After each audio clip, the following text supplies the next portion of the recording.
What if the world you wake up in every morning wasn't the only one you could live in? What if every time you closed your eyes, you stepped into another realm, one that obeys the laws of consciousness, not gravity, where thought becomes form and intention becomes creation? Most people pass through dreams as wanderers, lost in stories shaped by the unconscious. But the mystics of old, they were architects. They understood that dreams were not illusions. They were gateways, portals between dimensions of awareness, where the soul learns to awaken within its own creation. In the secret schools of Egypt, Tibet, and the Vedic temples of India, initiates were taught the art of conscious dreaming, what we now call lucid dreaming. They believed that to awaken within a dream was the first step toward awakening within reality itself. Because if you can learn to control your dream, you begin to understand that life itself is a dream shaped by thought, karma, and energy. This isn't just about flying through fantasy landscapes or exploring surreal worlds. Lucid dreaming is a spiritual technology, a mirror for the soul. It teaches you how perception molds existence, how emotions become energy, and how consciousness transcends the boundaries of the body. In this video, we'll uncover the first sacred steps to entering the lucid state, not as a thrill or curiosity, but as a path to spiritual transformation. You'll learn how ancient mystics used the dream state to cleanse karma, connect with divine intelligence, and unlock the deeper layers of the self that remain hidden in waking life. So stay with me, because what we're about to explore may change the way you see not only your dreams, but reality itself. Since the dawn of human consciousness, dreams have been considered sacred, not random flickers of imagination, but messages from the higher realms of being. To the ancients, the dream world was a mirror of the soul, a dimension where gods, ancestors, and divine archetypes communicated through symbol and sensation. In the temples of ancient Kemet, Egypt, initiates of the mystery schools practiced what they called the art of becoming conscious within the duat, the astral realm of dreams. They trained to remain awake as their bodies slept, believing that only those who mastered the dream could navigate the journey after death. The hieroglyphs of the temple walls whispered of the second birth, a rebirth of awareness inside the inner planes of existence. Across the world in ancient India, the Vedic sages spoke of the dream state in the Mandukya Upanishad, describing it as one of the four states of consciousness: waking, dreaming, deep sleep, and the transcendental state known as Turiya. To them, lucid dreaming was not fantasy. It was a bridge between the human mind and cosmic consciousness. Through mastering it, one could glimpse the divine within the fabric of illusion, what they called Maya. The Tibetan mystics went even further. In the teachings of dream yoga, part of the 6 yogas of Naropa, monks were trained to recognize the illusory nature of dreams in order to realize the illusory nature of waking life. They learned to fly, to dissolve, to transform their form at will, not as parlor tricks, but as spiritual lessons. If you could shape your reality in dreams, they said, you could shape your karma in life. Meanwhile, in the Greek mystery traditions, philosophers like Aristotle and the mystic Pythagoras also spoke of the dream as an instrument of initiation. The Delphic oracle, it said, would sleep within the temple to receive visions from the gods. The Romans called this practice incubatio, sacred dreaming, and used it for healing and prophecy. But over centuries, as rational thought overshadowed the mystical, the sacred art of conscious dreaming faded into superstition. Modern society reduced dreams to neurological noise, mere electrical signals firing in the brain. Yet beneath the surface of our skeptical age, this wisdom has never vanished. It lingers in esoteric texts, in yogic practices, in the teachings of shamans and seers who still journey through the lucid realm to gather truth. Because lucid dreaming was never about escape, it was always about return. Returning to the awareness that consciousness is not bound by flesh, that reality is fluid, and that enlightenment begins not by waking up in the morning, but by waking up within yourself. Lucid dreaming begins with a paradox. You must learn to wake up while asleep. To become conscious inside a dream is to pierce the veil between two worlds, the physical and the subtle, the illusion and the real. And yet what you discover there isn't fantasy. It's yourself, reflected back through the canvas of the unconscious. But before we dive into the how, you must understand the why. Why does lucid dreaming hold such spiritual significance? Because it reveals the nature of consciousness itself. When you realize you're dreaming, you experience a radical awakening. You suddenly understand that everything around you, everything you see, hear, and feel, is being projected by you. The mountain, the sky, the people, all arise from your own awareness. This is the first great lesson of spiritual growth. Reality is not something that happens to you. It is something that happens through you. The lucid dream is the perfect metaphor for enlightenment. In the same way that you awaken within a dream and recognize it as a creation of your mind, spiritual awakening is recognizing that waking life, with all its chaos, beauty, and mystery, is also a dream, woven by consciousness on a higher plane. To awaken in one is to learn how to awaken in the other. In the early stages, the first step is awareness, the ability to recognize patterns.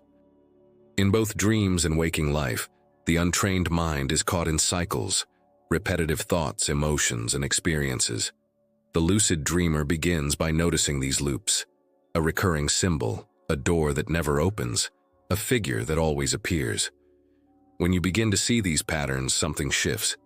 You realize that you are not just a participant, you are the observer. Ancient mystics taught that this awareness is a kind of initiation. It's called the second sight. When this inner sight opens, the veil between waking and dreaming begins to thin. You may start remembering dreams vividly, sensing when you're about to fall asleep, or even feeling a subtle energy pulsing through your forehead, the Ajna chakra, the seat of inner vision.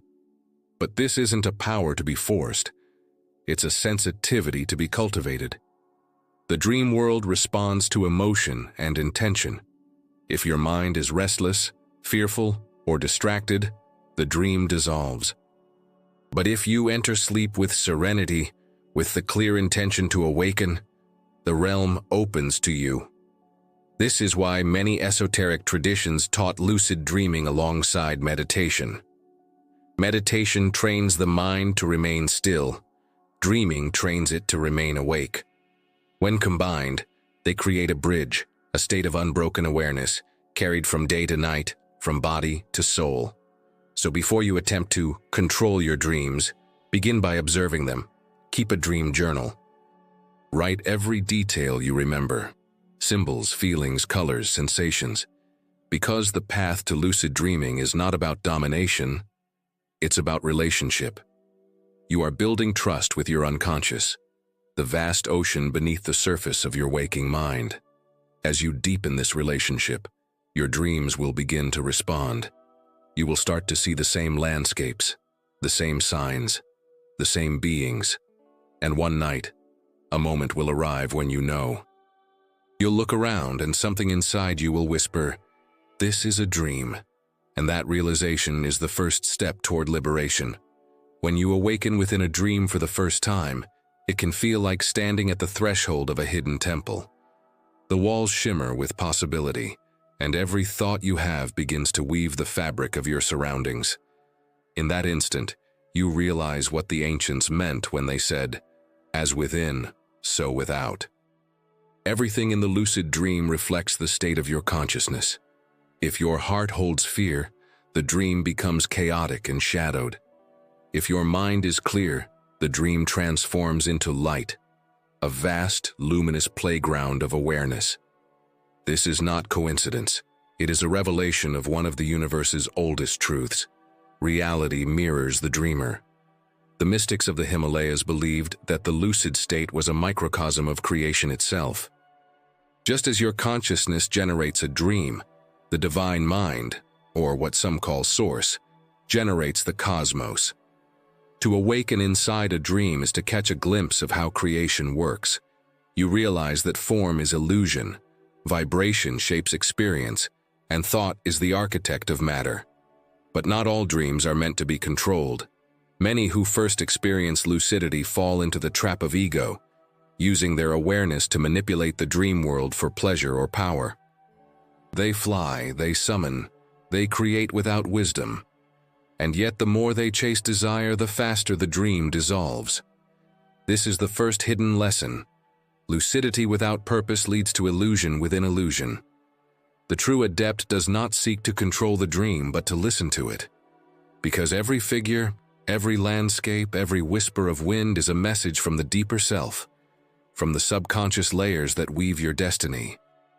When you meet a shadowy figure in your dream, it may not be an enemy. It may be an aspect of you, calling for integration. When you fly through golden skies, it may not be fantasy. It may be your soul, remembering its freedom. In Tibetan dream yoga, there's a saying, "To awaken in the dream is to begin dissolving the dreamer." The longer you remain lucid, the more transparent the illusion becomes. The environment starts to flicker, shapes lose solidity, and behind all appearances there emerges an infinite stillness, awareness itself, pure and unbound. This is the threshold of samadhi, the same mystical state sought in deep meditation. Many esoteric texts describe this point as the silver gate, the crossing between dimensions. Beyond it lies the clear light realm, a space of pure consciousness, radiant and formless. To reach it through lucid dreaming is rare and sacred. It's said that mystics who master this passage can use the dream to commune with spiritual teachers, heal karmic wounds, or even receive direct guidance from the higher self. But to reach that level, one must first cultivate reverence. Lucid dreaming is not an escape from reality. It is an initiation into a higher one. It is the soul's classroom, where you learn that thoughts are not private, that emotion is creation, and that the boundaries of self are only illusions. So the deeper secret is not how to manipulate the dream, but how to awaken to the truth that the dream, the dreamer, and the divine are all one and the same. And that realization is where spiritual growth truly begins. The mystical art of lucid dreaming is not achieved through force. It unfolds through discipline, awareness, and sacred intention. Think of it as preparing your consciousness to cross a threshold, from the visible world into the hidden dimensions of being. To begin your journey, understand this. Lucid dreaming is not something you do, it's something you allow. You are not creating the dream, you are learning to remain awake inside the act of creation itself. So, how do you begin? Step 1. The foundation. Awaken awareness in daily life. Every great dreamer starts by awakening within the waking world. Throughout your day, ask yourself, am I dreaming? Look at your hands, the sky, the ground beneath you. Notice every detail. Because the same awareness you bring to the day will follow you into the night. The more you question reality while awake, the more likely you are to recognize illusion while asleep. This practice is ancient. The Tibetan monks called it the mindful gaze. It's the art of being fully present, not letting your mind wander on autopilot. Step 2. The dream journal, your mirror of the unconscious. Keep a journal beside your bed. When you wake, write immediately. Every symbol, feeling, or fragment. Don't analyze, just record. This process strengthens your connection to the dream realm and signals to your subconscious that you're paying attention. Soon, recurring themes will appear, symbols, colors, or emotions that repeat. These are the keys that open the lucid door. Step 3. The gateway ritual. Conscious entry. Before sleep, sit in silence. Breathe slowly. As your body begins to relax, repeat a sacred phrase or intention. It can be as simple as, "Tonight, I will awaken within my dream."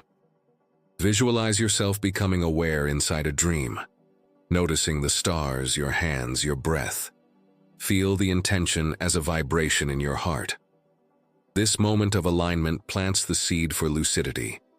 Some traditions use specific sounds or mantras, such as the vibration of Om, to tune consciousness into the frequency of the subtle realms.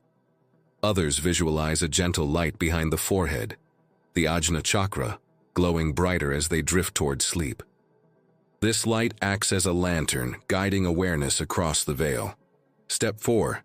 The test of awareness. When lucidity begins, the first challenge is not excitement, it's stability. The moment you realize you're dreaming, the shock can pull you back into your body. To remain lucid, engage the senses. Touch the ground, feel the wind, rub your hands together. The more grounded you are, the longer you'll stay conscious in the dream. Then, instead of rushing to fly or explore, pause. Look around. Ask the dream itself, "What do you want to show me?" You'll be surprised. Sometimes the dream responds with symbols, light, or even sound that feels alive, intelligent, and loving. Step 5. Spiritual practice. Within the dream. Once stable, you can use the lucid space for spiritual development. Try meditating within the dream. Sit down and breathe. Feel how the entire dream begins to vibrate in harmony with your consciousness. You can also chant, visualize sacred geometry, or call upon your higher self for guidance. Lucid dreaming can also be a field of healing. If you encounter fear, shadows, or entities, do not flee. Send light, compassion, and understanding. Every dark form is an aspect of your own psyche seeking integration. By facing it, you dissolve its illusion of separation and grow in strength and wisdom. Step 6. The return. Bringing the dream into life. When you awaken, remain still for a moment. Feel the vibration of where you've been. Don't rush back to the noise of the world. Carry the calm, the insight, and the sacred energy you've touched. Because lucid dreaming is not just for the night. It's training for the day. For recognizing that this world too is a dream, shaped by your consciousness. The more you awaken within dreams, the more awake you become in life. You begin to see signs, synchronicities, and patterns everywhere, the universe speaking in symbols, just as it does in your sleep. And that is the hidden secret. Lucid dreaming is not an escape from reality. It is the rehearsal for awakening. When the body sleeps, the soul awakens, and within that silent expanse between breath and dream, a door appears. Not one of wood or stone, but of awareness itself. Few ever realize it's there. Even fewer learn to walk through it consciously. Lucid dreaming is not a novelty. It is an initiation. It whispers the same timeless truth that the mystics, monks, and magi of every age have discovered. Reality is a mirror, and you are both the reflection and the light that creates it. When you awaken inside your dreams, you catch a glimpse of your true nature. The part of you that has never slept, never died, and never truly forgotten where it came from. The boundaries of self blur, the laws of matter dissolve, and for one breathtaking moment you understand. Consciousness is infinite, but this knowledge is not meant to inflate the ego, it is meant to humble it. Because when you realize you are the dreamer, you also realize that every soul you meet, every challenge you face, every joy you feel, is also you. To awaken in dreams is to remember the unity that binds all things, and in that unity lies the essence of spiritual growth. It's not about escaping the physical world. It's about awakening within it, with the same clarity you find in your lucid visions. It's about realizing that both realms, the seen and the unseen, are woven from the same divine consciousness. So tonight, as you drift into sleep, carry a sacred question in your heart. What if this dream is trying to teach me who I truly am? Because somewhere beyond the veil, your higher self is waiting, not to show you fantasy, but to remind you of the truth you've always known, that you are the dream, the dreamer, and the awakening, all at once.